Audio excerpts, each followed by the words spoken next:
हम स्वाधीन भारत और तथा स्वाधीन भारत के क्रांतिकारी डॉक्टर देवेंद्र बधाड़ा जी का भी दिल से जय हिंद जय सुभाष।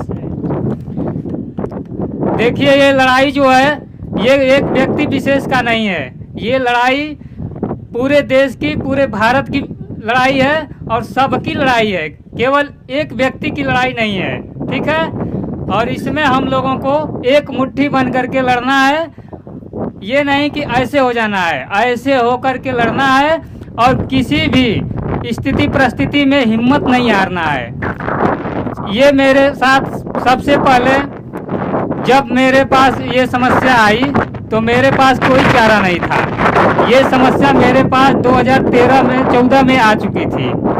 हमने एक ऑटो लोन पर लिया और जिस ऑटो का अदायगी समय से नहीं हो पाई तो बैंक वालों ने हमारे खिलाफ कार्रवाई का मन बना लिया, जिसके तहत आरसी जारी कर दिया अगली कार्रवाई के लिए। आरसी जारी करने के बाद उन्होंने दबाव बनाने लगा, तहसील से अमीन आ करके और तरह तरह के धमकियां देने लगे और इत्यादि तरीके से प्रताड़ित करने लगे। हमने इसके समाधान के लिए पूरे रात दिन जो है कि इसका निवारण ढूंढते रहे।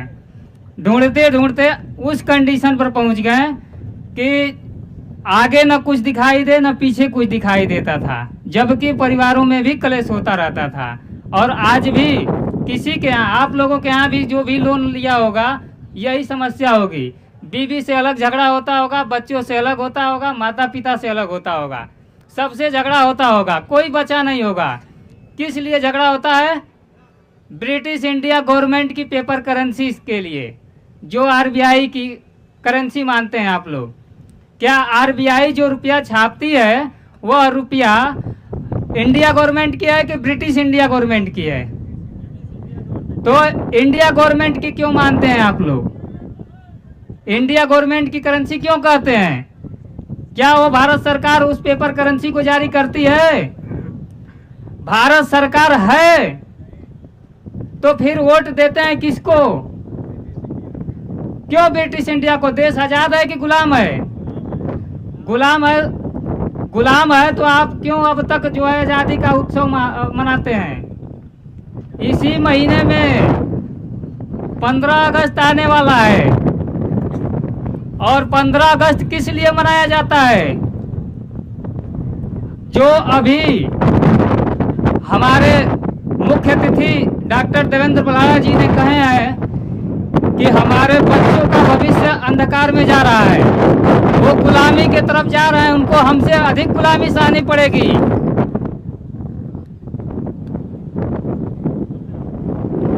नहीं वहाँ से हाँ,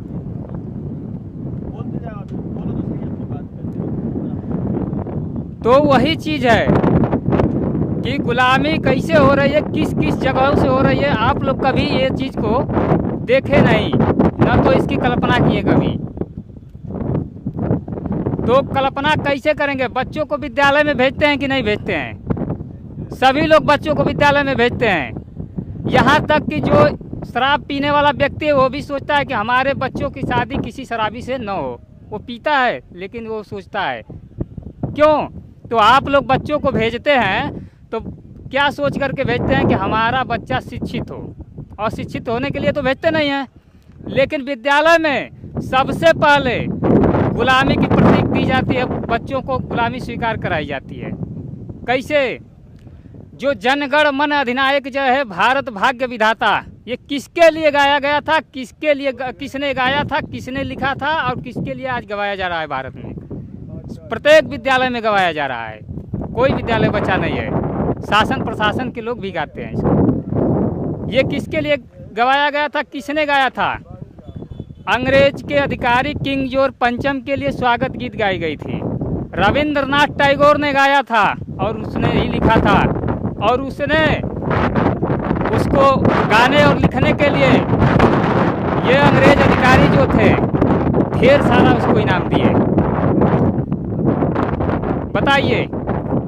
और वही चीज़ आज विद्यालय में चल रहा है। विरोध आप लोग किए कभी, उसके बारे में कभी जाने? यानी कि किंग जॉर्ज पंचम भारत के भाग्य विधाता हैं आज भी।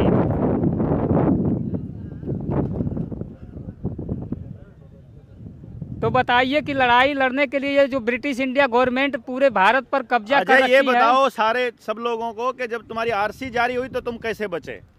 जब पता लगना जरूरी है, क्योंकि इसका आवेदन लगाया अजय ने नहीं लगा, इसका आवेदन किसी और ने नहीं लगाया, हमने नहीं लगाया, इन्होंने नहीं लगाया, किसी ने नहीं लगाया। खुद रिसर्च करके अपना आवेदन खुद लगाया, खुद बात पूछी, कोर्ट में अपने आप लड़ा, और वकील नहीं लड़ पा रहा था, वकील बहस नहीं कर पा रहा था, तो इन पर्सन खुद से बहस करी और खुद से बहस करके वहां न्यायालय से आदेश निकलवा के लेकर के आया। और इसीलिए बैंक वाले भागते हैं आप इसका नाम लेकर। आज के डेट में 1,02,220 रुपए की कटी हुई आरसी, भैया समझ लीजिए आप लोग कि उतना रुपये की कटी हुई आरसी कैसे बैंक वाला 10,000 रुपए में मान जाएगा? हम कोई बैंक के रिश्तेदार हैं? कौन सी रिश्तेदारी है हमारी बैंक से, और बैंक का हमारी रिश्तेदारी क्या है? आज के डेट में लिखित नोटिस आती है कि 22,300 कुछ रुपया कितना आपका लोन रह गया है। एमपीए होने के बाद लोन नहीं जमा करेंगे, डिफाल्टर होने के बाद उसको बढ़ना चाहिए कि घटना चाहिए? लोग कहते हैं यहाँ आकर के कि आप लोन नहीं भरेंगे सिविल खराब हो जाएगी, आपका जो है कि लोन बढ़ जाएगा, ब्याज 3 गुना हो जाएगा, 4 गुना हो जाएगा, चक्रवृद्धि ब्याज सब लगता रहेगा, आपको देना पड़ेगा, घर द्वार बिक जाएगा। यदि ये बताइए कि ऐसा रहता तो हमारा 1,02,220 रुपये की कटी हुई आरसी क्यों नहीं बढ़ गई? घटी क्यों? उसमें कौन सा नमक पड़ गया कि वो घटते चली गई जोंक के तरह से? बताइए। और कह रहा है बैंक से ये ऑफर आ रहा है कि आप मात्र 10,000 की व्यवस्था बना दो, नोटिस हम तुम्हारे घर पहुंचा दे रहे हैं। ये कंडीशन है। क्यों? कि वो जितना पेपर करेंसी हमको दिया था वो सब के सब फ्रॉड नकली थे। उससे यही साबित हो रहा है कि 1,37,000 का लोन में केवल मात्र 10,000 ही रुपया था, बाकी सब फ्रॉड था। तो आप सब लोग एकत्रित होकर के लड़िए। ये बैंक जो है, प्रशासन जो है, अभी पूछ दिया जाए, जो प्रशासन आप लोगों को डराती है, पूछ दिया जाए कि आप किस शासक सम्राट द्वारा प्राधिकृत किए गए हैं, उस शासक सम्राट रूलर का नाम बताएं तथा उसका जारी सिक्का बताएं। क्योंकि किसी भी देश को चलाने के लिए 3 चीज़ की आवश्यकता होती है। उसकी सरकार हो, उसकी सेना हो, उसका सिक्का हो।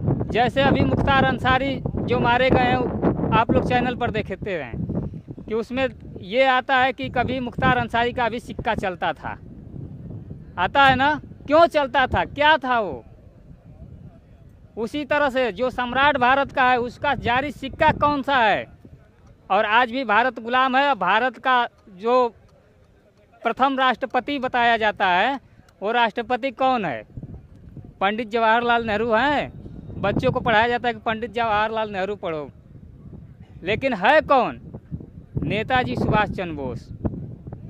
वही प्रथम राष्ट्रपति हैं। आज भी भारत के शासक सम्राट वही हैं, उनके अलावा और कोई नहीं है। और उन्हीं का जारी सिक्का भारत का भारतीय सिक्का है, जो लीगल टेंडर 1906 का अभी हमारे मुख्य अतिथि जी ने बताए हैं। उसी के लिए हम लोग लड़ रहे हैं। हमारी देश की रुपया हमारे देश में होनी चाहिए। नेपाल इतना छोटा सा देश है, लेकिन न वो कभी किसी का गुलाम रहा, न रहेगा, न है। क्योंकि नेपाल में उस राजा की करेंसी चलती है, उसकी तस्वीर उस पर होती है। आपके यहाँ करेंसी जो चल रही है उस पर तस्वीर किसकी है? किस गवर्नमेंट की तस्वीर है? भारतीय रिजर्व बैंक की है। जो भारतीय रिजर्व बैंक सीधे कहती है कि मैं 1934 के प्रावधानों के अनुसार पेपर करेंसी जारी करता हूं। देश आज़ाद हुआ 1947 में, प्रावधान लेगी 1934 का। किसकी हुई? गुलाम है कि नहीं है? ईस्ट इंडिया कंपनी ही है कि नहीं है? ईस्ट इंडिया कंपनी जब भारत में आई 1600 ईस्वी में सूरत के बंदरगाह में पहला पड़ाव जब पड़ा तो पेपर करेंसी का ही कारोबार किया और पेपर करेंसी छाप करके देते गया भारत के लोगों को। और भारत के लोगों से जो भारतीय चांदी का सिक्का 11.660 मिलीग्राम का था उसको लेता गया। बैंकिंग सिस्टम यहीं से चालू हुआ। देखिए, उसको लेकर के 5 सिक्का लिया, 5 रुपये का नोट दिया और उस पर लिखा है मैं 5 रुपया अदा करने का वचन देता हूँ। 5 रुपया अदा करने का वचन दे दिया। किसी के दिमाग में ये बात पल्ले नहीं पड़ती थी। क्योंकि ये सब आए हैं, विदेशी हैं, ये हमारा रुपया लेकर भाग जाएंगे। तो जब उन्होंने बैंकिंग सिस्टम इसी ढंग से चालू किया, लोगों को कहा कि कोई इसमें कर नहीं लगेगा, टैक्स वहाँ कोई नहीं था, आप ये रसीद पकड़ो और चले जाओ। जैसे यहाँ जमा किए हो 5 रुपया हमारे यहाँ, तो ये रसीद ले जा करके भेटी में जमा करो। हमारा एक ब्रांच है, ब्रांच बता दिया, वहाँ जा करके वो 5 रुपये का नोट दिया, उसको चांदी का सिक्का मिल गया। खुश हुआ, दूसरे को भी बताया। ऐसे करते करते फूट डालो राज करो, ये अंग्रेज़ों की नीति थी, वही आज भी चल रही है। हम और आप चुनाव जो लड़ते हैं, ये हम लोग सरकार नहीं बनाते हैं, ये दारू की व्यापारी चुनते हैं। ये क्या है? दारू के व्यापारी हैं, नशे के व्यापारी हैं, ये सरकार नहीं है। तो यही बात है, एकजुट होकर के लड़ने की बात है। हम आप लोगों के साथ हैं। जो भी आप लोगों को समस्या होगी सलाह ले सकते हैं। और इसके बाद कार्यक्रम खत्म होने के बाद सभी लोग भोजन करके जाइएगा, कोई बिना भोजन के ना जाइएगा। अभी कार्यक्रम 1 घंटे चलेगा।